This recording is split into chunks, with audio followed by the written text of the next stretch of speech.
mga ka-farm, update lang po ng ating Sinagoldo apples. Ito ay i-harvest on second week of November. Yan na po siya guys. Yan.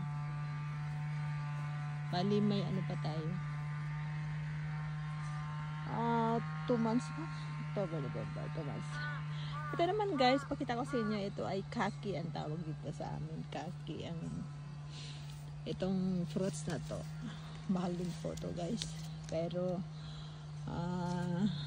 para sa akin, hindi ko type ang prutas na ito. Kasi ano siya, yung pag nasobrang ka ng kain, titibig ka. Pero mahal siya guys, yung prutas na ito. Kaki ang tawag dito sa prutas na ito. Ito yung bunga. Grabe. Yan guys, ang ating Sinagoldo apples. Medyo malaki yata this year ang mga apples natin.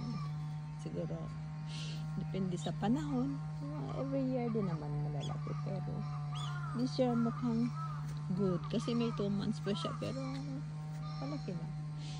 Yan guys. Nakatuwa na.